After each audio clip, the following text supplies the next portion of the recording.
बिस्मिल्लाहिर्रहमानिर्रहीम। अस्सलाम वालेकुम। मैं हूं तसव्वुर शहजाद और आप देख रहे हैं तसव्वुर शहजाद ऑफिशियल। नाजरीन, इंतहाई अहम खबर के साथ आपकी खिदमत में हाजिर हैं। इमरान रियाज को गिरफ़्तार किया गया था 1 फरवरी की शाम को जब वो दुबई जा रहे थे। उनके हवाले से अहम पेशरफ्त आई है। अगर आपने हमारा चैनल सब्सक्राइब नहीं किया तो सब्सक्राइब कर लीजिए, बेल आइकन का बटन दबा दीजिए और कमेंट सेक्शन में अपनी राय से ज़रूर आगाह कीजिएगा।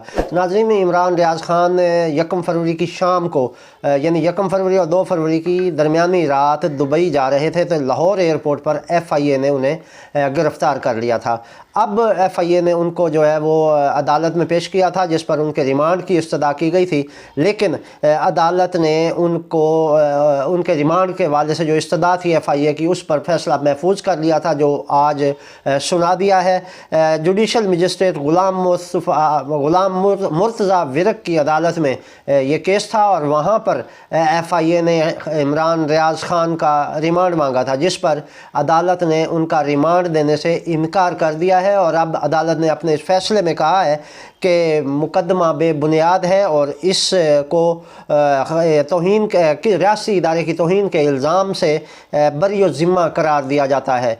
नाज़रीन, और अदालत ने ये इमरान रियाज के ख़िलाफ़ ये जो मुकदमा FIA ने दर्ज किया था जिसमें इनकी गिरफ़्तारी अमल में लाई गई थी, इसको खारिज कर दिया है। इस हवाले से आपको बताते चलें कि इमरान रियाज को जो है वो FIA ने लाहौर एयरपोर्ट से गिरफ़्तार किया था और उन पर यह इल्ज़ाम लगाया गया था कि उन्होंने रियासती इदारे के ख़िलाफ़ एक सेमिनार में ख़िताब करते हुए इल्ज़ामात लगाए और रियासती इदारे के ख़िलाफ़ गुफ्तगू की है। और इस FIA की जानिब से दर्ज की गई इस FIR में उनके ख़िलाफ़ जो दफ़ात शामिल की गई थी उनमें prevention of electronic crimes PICA 2016 के सेक्शन 11, 20 और 24 के तहत मुकदमा दर्ज किया गया था। और इसके अलावा पाकिस्तान पिनल कोड की दफ़ा 109, 131 और 500 और 505 भी FIR में शामिल है। नाज़रीन, इन दफ़ात के हवाले से आपको बताते चलें कि ये जो पाकिस्तान पिनल कोड की दफ़ा 109 और 131 है, ये बगावत पर उकसाना के जुर्म में ये लगाई जाती है, जबकि जो 500 दफ़ा है ये हत्या के इज़्ज़त की सज़ा है। तो ये हत्या के इज़्ज़त की दफ़ा है। तो नाज़रीन, ये दफ़ात शामिल करके ये साबित करने की कोशिश की गई थी कि सहाफ़ी इमरान रियाज खान ने अपने ख़िताब में जो है वो इश्तियाल दिलाने की कोशिश की है और आवाम को रियासती इदारों के ख़िलाफ़ किया है। FIR के मुताबिक इमरान रियाज खान को एक कॉन्फ्रेंस के दौरान इश्तियाल अंगेज़ तकरीर करने में मुलविस पाया गया, जो FIA साइबर क्राइम सेल के दायरे कार में आती है। FIR में यह भी कहा गया कि इस तकरीर को सोशल मीडिया के प्लेटफॉर्म के ज़रिए कौमी और आलमी सतह पर मज़ीद शेयर किया गया और ये सोशल मीडिया पर मुसलसल शेयर हो रही है। FIR में जो जिस तकरीर के मंदरजात का जिक्र किया गया था, इसमें इमरान रियाज खान ने जनरल कमर जावेद बाजवा के बतौर आर्मी चीफ अपनी आखिरी तकरीर में फ़ौज के गैर सियासी रहने का सवाल उठाया था। इस तकरीर में नाज़रीन, इमरान रियाज खान ने कहा था कि जनरल बाजवा ने तो ये कह दिया था कि फ़ौज न्यूट्रल हो गई है और अब गैर सियासी है, लेकिन ऐसी सूरत हाल दिखाई नहीं दे रही।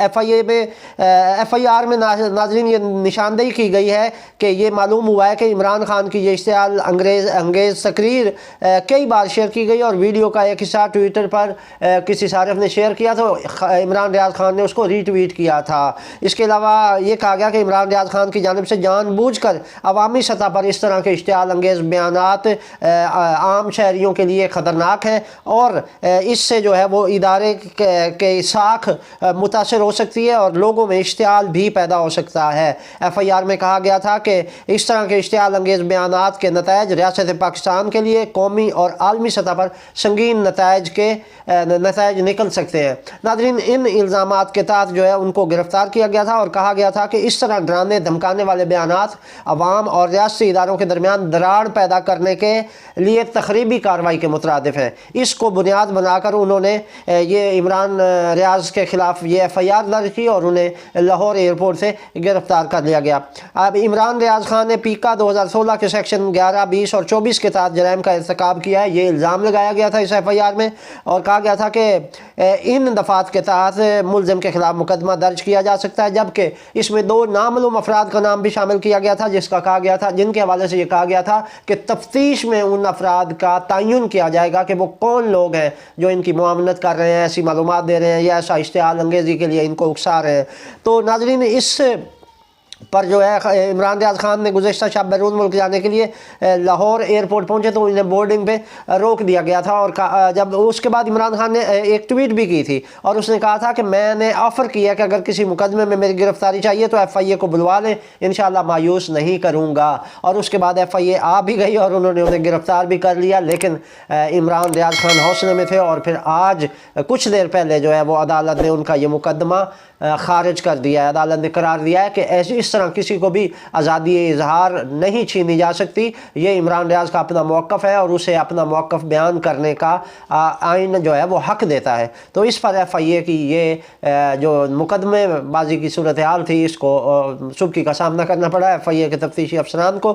اور اس کے علاوہ ناظرین، تحریک انصاف کے آفیشیل ٹویٹر اکاؤنٹ سے بھی ایک ویڈیو شیئر کرتے ہوئے بتایا گیا تھا کہ عمران ریاض خان کو ایف آئی اے نے اپنی تحویل میں لے لیا جب گزشتہ شب ان کی گرفتاری عمل میں لائی گئی تھی۔ تو اس طرح ناظرین ایسے لوگ جو اداروں یا حکومت کے خلاف تنقید کرتے ہیں تو ان کی گرفتاریوں کا عمل بھی اسی طرح فواد چودھری کو گرفتار کیا گیا، لیکن وہ بھی رہا ہو چکے ہیں۔ انہوں نے محض ایک الیکشن کمشنر کو منشی کہا تھا تو منشی کہنے پر انہیں گرفتاری ان کی ڈال دی گئی، اور اب وہ منشی صاحب بتائیں کیا؟ یہ سوال ہے کہ اب تو ہر بندہ ان کو منشی منشی کہہ رہا ہے، اور اتنا وائرل ہو چکا ہے یہ منشی کا لفظ کہ پورے سوشل میڈیا پر منشی کی دھوم ہے۔ تو اس طرح کے اقدامات سے خود یہ اپنی سبکی کروا رہے ہیں، ادارے میں بیٹھے ہوئے افراد بھی اور حکومتی عہدیدار بھی۔ تو یہ عوام کو اتنا آئین حق دیتا ہے کہ وہ ان پر تنقید کر سکیں کسی بھی ان کے غلط کام پر۔ یہ بادشاہت نہیں ہے، یہ جمہوریت ہے۔ خود وزیر اعظم صاحب فرماتے ہیں کہ یہ جمہوری ملک ہے اور جمہوری حکومت ہے، تو اگر جمہوری حکومت ہے تو پھر آزادی اظہار پر یہ قدغنیں کیوں ہیں؟ تو ایسے کیوں کیا جا رہا ہے کہ بلا وجہ کے مقدمات درج کروائے جا رہے ہیں، اور پھر عدلیہ میں جب ریلیف ملتا ہے تو ان کی مزید سبکی ہوتی ہے۔ ایک تو اس بات پہ ان کی بےزتی ہو رہی ہوتی ہے جو کسی بندے نے کی ہوتی ہے، جو تنقید کی ہوتی ہے، اور پھر جب یہ اس کے خلاف عدالت میں چلے جاتے ہیں یا اس کے خلاف بے بنیاد مقدمہ درج کر لیتے ہیں تو اس سے پھر مزید انہیں سبکی کا سامنا کرنا پڑتا ہے۔ تو ہم یہی کہیں گے حکمرانوں سے کہ ایسی بےزتی والی حرکتوں سے باز آ جائیں، اپنی حکومت چلائیں، اپنے مسائل پر توجہ دیں۔ ملک میں اور بہت سارے بحران اور پریشانیاں ہیں، آپ ان چھوٹے چھوٹے مسائل کو لے کر اگر اپنی توانائیاں آپ ادھر ضائع کریں گے تو پھر ان کے نتائج نہیں نکلیں گے، ملکی مسائل میں اضافہ ہوگا۔ تو آپ مسائل حل کریں، ملک کو بحرانوں سے نکالیں۔ ملک کا معاشی بحران ہے، ملک میں اس وقت اقتصادی بحران ہے، ملک کا اس وقت سیاسی بحران ہے۔ آپ ان بحرانوں پر توجہ دیں۔ آپ حکمران ہیں، آپ حکومت کریں، آپ دشمنیاں نہ کریں۔ آپ دشمنی کر رہے ہیں اور انتقامی سیاسی کارروائیاں کر رہے ہیں، تو ایسی کارروائیوں سے اجتناب بھی بہتر ہے، کیونکہ اس سے عوام میں آپ کی پذیرائی نہیں ہوتی بلکہ عوام میں آپ کے لیے نفرت پیدا ہو رہی ہے۔ یہ تھی اب تک کی اپڈیٹ۔ تصور شاد کو اجازت دیجیے، اللہ نگہبان۔